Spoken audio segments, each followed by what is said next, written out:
Hello and welcome to Lesson 8 on our study of the conquest of the Promised Land.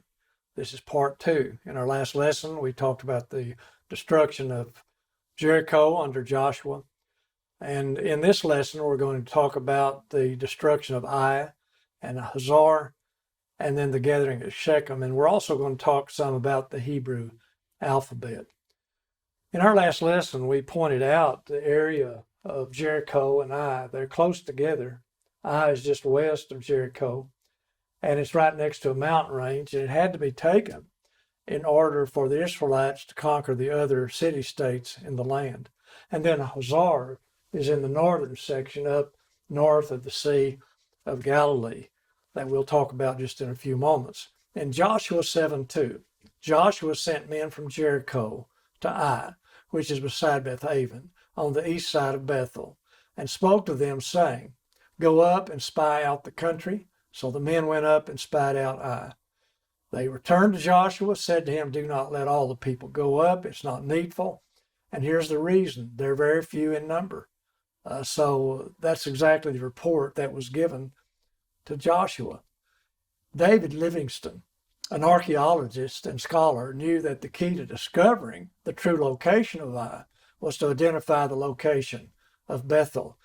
Livingstone noticed that there were Roman mile markers leading out of Jerusalem on the road to Shechem, and he also remembered that Eusebius located Bethel at the 12th Roman milestone from Jerusalem. And so they went out 12 Roman milestones from Jerusalem, and they went east of Bethel, and they started excavating in this area right here. Here is Bethel, and here is the area of Ai, just east of Bethel. Bryant Wood began to excavate in this area between 1995 and 2013, and he uncovered a small settlement with fortified walls, 12 foot thick, and a northern gate, and it came at the end by violent fire. And here you see a photo of what they uncovered. This they believe to be what is left from the burned fortress and city of Ai. Joshua 8:1 and 2. The Lord said to Joshua, "Go up and attack Ai. You shall do to Ai and his king as you did to Jericho. Set an ambush behind the city." And so Joshua gathered his soldiers on a hill north of the city. And you're actually standing on the hill right here, looking down into a small valley where Ai was located back in this area. And God told him, set an ambush to the city. So other of the Israelites went west and were waiting to cause an enclosement when the people came out of the city. And here's what happened, actually. Let's go back to this frame. Early in the morning, Joshua and his men headed in toward the fortress of Ai. And as they headed in, many of them started coming out to battle, and so they withdrew. And when they withdrew, they followed them. And that's when the Israelites came as an ambush. They encircled them and destroyed them. And then they went in and burned the fortress and burned the city. There's a remake of Ai that you can see in this photo. They found socket stones that were used for the northern gate. They're still there during the excavation. The hill north of Ai, where Joshua had his troops, Joshua 8:11, you can see the hill to the north, and here is the fortress that was destroyed. One of the houses at Ai, they call this wall here a window wall. And the reason they do is because you can see in the wall are windows. People didn't live in the room on the other side. That's where they put their animals. That gives you an idea of Jesus being born in a manger. That was probably the kind of arrangement to a house. Here's another photo of Ai that they uncovered. Ai pottery dated to the time of Joshua. Here's some of the pottery. So this is evidence that we need to consider. This is evidence that we need to share with our young people so that they can know that when they are told that these stories in the Bible are made up, that they are myth, they are legend, They're just long man-made tradition. We need to be able to expose that as being untrue. And it's all right here for us to consider in the ground. And then Joshua's northern campaign. He had the central, the southern, and then he had the northern campaign. And he goes up to Hazor, right here north of the Sea of Galilee, and he destroys that city and burns it, that fortress. And the king there is named Jabin the king. And he makes an alliance and assembles a huge army for war. So what he does, he doesn't just depend on his people. There are city-states. And what he did, is that he got others to join him to fight the Israelites, thinking he would be victorious. But he's dead wrong about that. The Bible says that God told Joshua to have them string the horses and burn their chariots. Joshua 11, 4 through 6. Here is the mound, the hill, Tel Hazor, foremost of the kingdoms. And there you see where they have done the excavation, the digging. And in Joshua 11, verse 10, Joshua then turned back and captured Hazor, putting its king Jabin to the sword. Now keep that in mind. The Bible names the king. His name is Jabin. He was put to the sword by Joshua. Hazor in the olden days was the foremost of those kingdoms in compliance with the curse of destruction they put on every living creature to the sword. Not a living soul was left, and Hazor was burnt to the ground. Now here's what's interesting. Not only do you see this photo of this burned area and this palace where the king lived. Here's the palace where the king lived. It was uncovered, again, heavily destroyed by fire. But here's what they took out of the ground. A royal tablet was found. And they took this out of the ground. On that royal tablet is a letter addressed to the king who lived in that palace, the king of Hazor. You know what king's name was found on this tablet, this letter that they dug out of the ground? Jabin. That's evidence. I mean, when you have a name coming out of the ground, what do you have? You have history. That is history. That's not guesswork. That's evidence. It's history. Your faith and mine is a faith based on history. It's based on times, places, persons, and events. Events happen in time. Events happen at places. And here you have a place that the Bible talks about, and here you find the evidence that everything the Bible has to say about it is true. You cannot deny that. And now we go to Shechem. It's a major city of Bible history because it's actually located up between Mount Gilgal and Mount Gerizim. That's where Abraham first came when he entered the land. We're going to talk about that. He came into the land when he entered the land, and God promised the land to his descendants. And it is here that God told Joshua to read the covenant of blessing and cursing. That's recorded by Moses in Deuteronomy 27, 28, 29, 30. So Joshua has in his possession what Moses had written down during that 40 years prior to the conquest. And he's going to read a portion of it to the people. He's going to remind them that if you follow God, you'll be blessed. If you don't follow God, you're going to be cursed. That was read right between the mountains that we talked about, Mount Gerizim and Mount Ebal. It was a natural amphitheater where everybody could hear. This was happening after Joshua had conquered Ai, according to Joshua chapter 8. Shechem was where Joshua called the Israelites together after he conquered the entire land of Canaan, and he erected a huge covenant stone. A huge covenant stone. It's here that Joshua kept the promise made to Joseph and buried Joseph's bones in Israel. You remember, Joseph told his brethren, carry my bones out of Egypt, take them back with you, and bury me in the land of promise. He was buried at Shechem between Mount Gerizim and Mount Ebal. And there again, we've shown this before, but is a photo, an 1800 photo of the tomb of Joseph. That makes Shechem a major historical place. Shechem is where Joshua built an altar to the Lord on the top of Mount Ebal. On it, they offered to the Lord burnt offerings and sacrificed fellowship offerings in Joshua 8:30 through 33. The altar is still there today. You are looking at the altar that God told Joshua to make, not out of hewn stone, but out of the stones that you gather. The altar is still there. Evidence. Joshua 8:33, afterward half of the people stood in front of Mount Gerizim, half of them in front of Mount Ebal. Joshua read all the words of the law, the blessings and the curses, just as it is written in the book of the law that he got from Moses that we'll talk about later. A natural amphitheater we mentioned, and you can see why. This is Shechem. Today it's the city of Nablus. The people gathered and had the covenant of blessing and cursing read to them in this very area that you're looking at.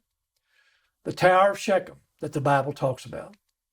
200 yards from the shrine of Joseph's tomb lies the remains of an ancient fortress temple, discovered by Ernest Selland, the German explorer, in 1913. He found a platform upon which a massive two-towered temple had been erected. It has been uncovered. That's the place where Joshua gathered with all the Israelites, and they worshiped God, and he wrote commitment to God on an ancient, huge stone. These archaeological discoveries by Selland matched what the Bible would later call the Tower of Shechem in Judges 9:46 through 49, the temple where Joshua and the Israelites gathered after the conquest. It is here, right in front of this temple, again, that Joshua erected the covenant standing stone, a very huge stone. Joshua 24:15. Here is a makeup of the temple of Shechem. There you see a makeup of the covenant stone. There's another recreation of the temple and the towers of Shechem that was uncovered. On that day, Joshua made a covenant with the people, and there at Shechem he drew up for them decrees and laws. And Joshua recorded these things in the book of the law of God. Then he took a large stone and set it up there under the oak near the holy place of the Lord. And there you see the covenant stone, standing where they have uncovered this tower. Think about that. This huge covenant stone that was uncovered. You're looking at a stone that 3,500 years ago is a stone upon which Joshua and the hands of the Israelites had touched. Evidence. There you see another photo of the standing stone, the covenant stone, and the fortress. That's Shechem. Another photo. You can see the covenant stone right here in this area and the palace, the towers of Shechem, that the Bible talks about. All of that's described right in the text, and it matches perfectly. Archaeology shows that there were other cities that suffered major destruction during the Middle Bronze Age. Not only Jericho and Ai and Hazor, but also these city-states were destroyed. Now, we're not talking about Bible right now. We're talking about cities that are listed by the archaeologists. These are cities listed by the archaeologists. We've already covered 3 of them, the only ones we are going to cover, and that's these first 3. Then these city-states, according to the archaeologists, they found to be destroyed. But guess what? Every one of those city-states are mentioned in the Bible and mentioned in Joshua's conquest of the land. He is the one who destroyed them. We need to understand that, and we need to believe that. God will break the backs of the unbelieving.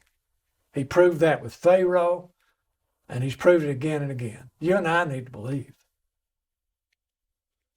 And so what we covered so far is the arrival of the Israelites in Egypt, their multiplication, their slavery, the judgment on Pharaoh, their deliverance, the Exodus, and now we've covered the conquest.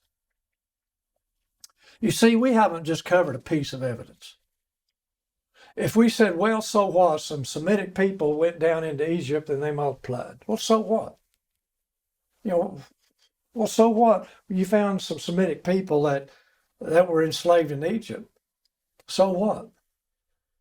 But when you see an arrival of some small number of people that grew and multiplied and then went into slavery, and then God delivered them by a judgment on the Egyptians, and you read about their abandoning the area and experiencing the Exodus, and then you read about the conquest, you've got a long line, a pattern of evidence, not just a piece of evidence, that fits perfectly the Bible story. That's where you find history. Now, did Moses write this story?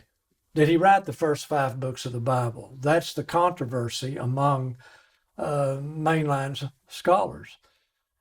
Tim Mahoney, we've mentioned Tim before in Patterns of Evidence, investigated this. He made a documentary on it. It's on DVD, and it's rich. You need to purchase that and watch it if at all possible. Did Moses write the story? Was he able to do so? Did he have an alphabet with which to write the story of God? What do mainstream scholars say about it? Well, here's what they say. There was no alphabet in Moses' day, only Egyptian hieroglyphics.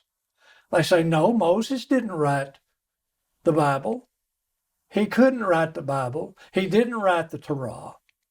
It was handed down verbally, they say, over the years until about 900 BC. That's what they tell our young people. When they go to colleges and universities, this is what they hear. No, Moses didn't write that because he didn't have anything with which to write it. That's not true at all. And we're going to see that it's not true. What they say is that the story was retold, and each time was exaggerated. It was embellished, and you end up with myth. The story didn't really happen the way the Bible says that it happened. That's what they preach. That's what they teach. It's fiction. It's legend. It's a made-up story. That's not true at all. And we have proven that it's not true.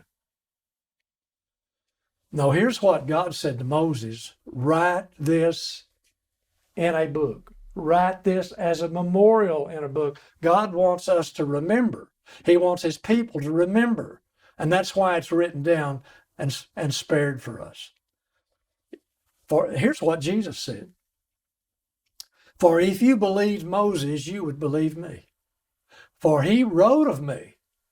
Jesus said, Moses wrote of me. But if you do not believe his writings, how will you believe my words? Are we going to believe the words of a resurrected Christ? Or are we going to believe the words of someone who came out of a tomb? This is not just any Jesus. This is a resurrected Jesus. And this resurrected Jesus endorsed the first 5 books of the Old Testament scriptures. And he quotes from them. And he said it came from Moses. Moses. You shall write them on the doorpost of your house and on your gates. Deuteronomy 6 and verse 9. Peter Gentry, a scholar from Louisville, Kentucky, a leading expert in the ancient Near East, working in a dozen ancient languages, claims that the majority of unbelieving scholars have not even investigated the evidence that's available concerning the Hebrew language. They haven't even investigated it because they're biased. Did Moses have the ability to write the book of Exodus as an eyewitness account?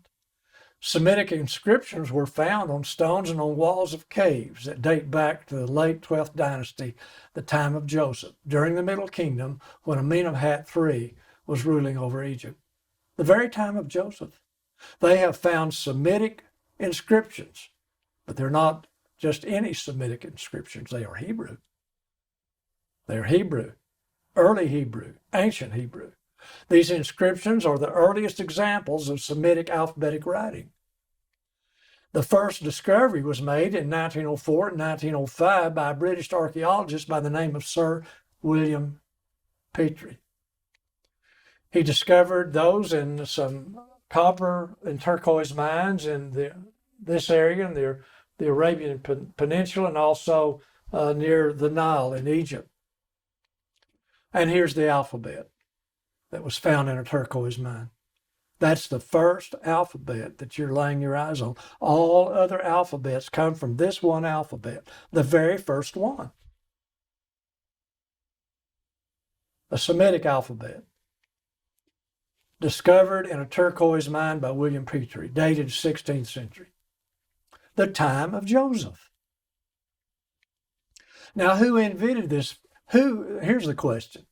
Who invented this phonetic alphabet found in a turquoise mine in Egypt at the time of Joseph?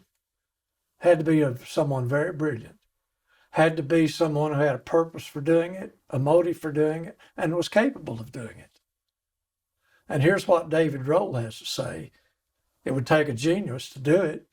And then David Roll, this is Tim Mahoney we've been talking about, the filmmaker. This is David Roll, the Egyptologist and the historian who lives in London. He actually just lives in England. I'm not sure if it's London. But here's what David Roll has to say. He's convinced that Joseph is the one who invented the alphabet. He knew the Egyptian hieroglyphics, he says, spoke a Semitic language, he says, and had the motive to do it. That's amazing and very believable. Going back to Douglas Petrovich, here's what he said. The earliest alphabet was formed from 22 of these Egyptian hieroglyphic signs. Moses couldn't have used Egyptian hieroglyphics to write the Bible. He had to have an alphabet, and he had one. Designed, obviously, by Joseph. Douglas Petrovich has written this book, The World's Oldest Alphabet, and that's worthy of a read. And here you'll notice what mainline scholars believe. They believe that all languages come from the Phoenician alphabet, that it originated from the Phoenicians. And you'll notice they put Old Hebrew, the first writing of Hebrew in 900 BC, evolved from the Phoenician. What if it was the other way around? What if the Phoenician alphabet and all these other alphabets came from the Hebrew? What if that's true? Well, it is true.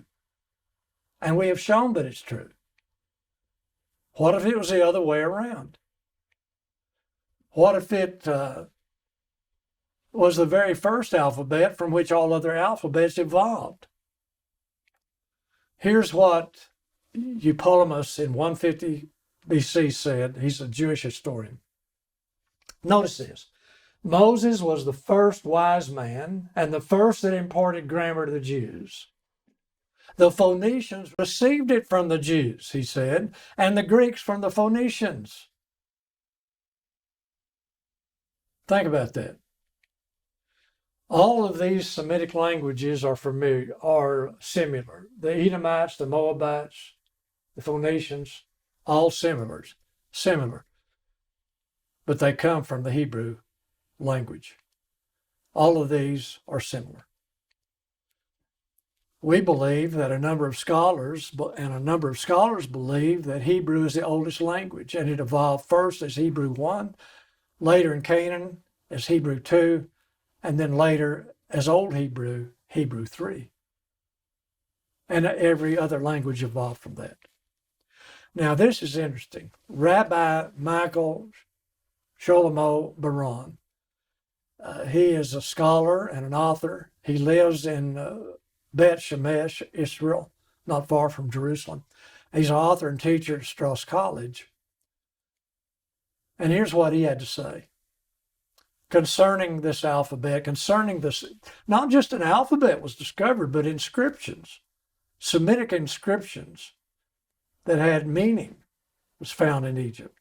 And here's what he said. I can read it. Here is a Jewish rabbi, a Jewish scholar of the Torah, a Jewish scholar who knows Hebrew backwards and forwards, and he said, I can read it.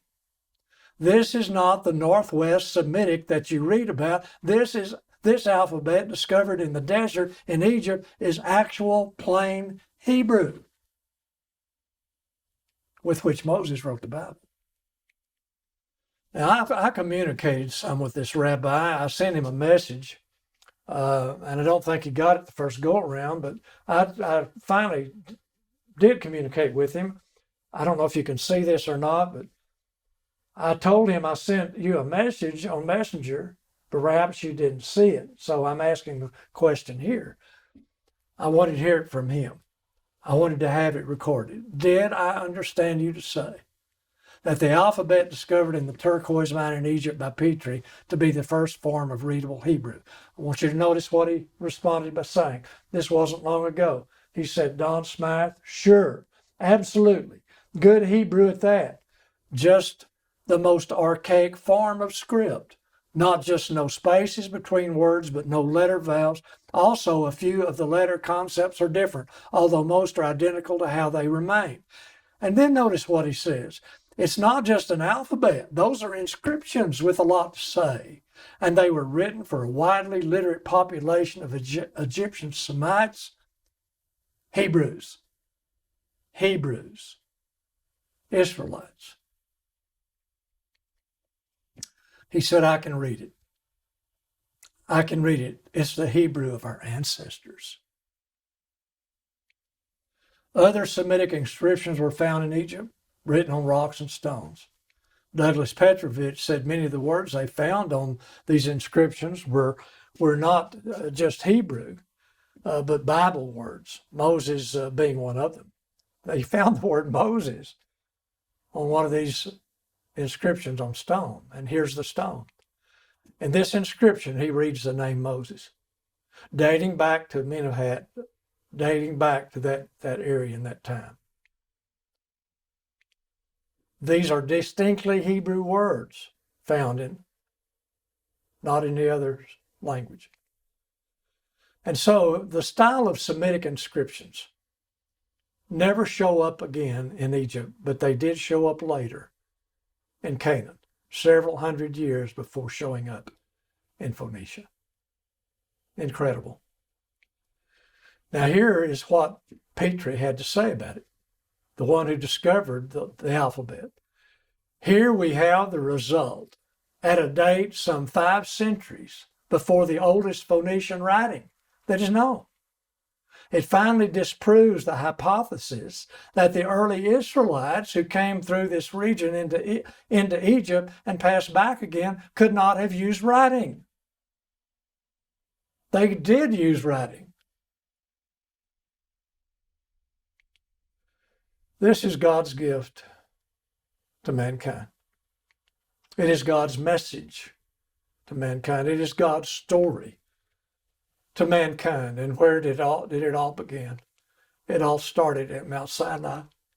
It all started right here at Mount Sinai. And it makes that mountain very important, where we find God giving his message and his story to Moses. And you and I have it today. Joshua read it later in the land after they conquered it. He read the law, and we still have it in our possession. We hope and pray that you'll be with us in our next study. We are going to be talking about not only the conquest and wrapping that up, but we're going to be able to share with you some very rich material that you won't want to miss, and hope that you'll come back and be with us.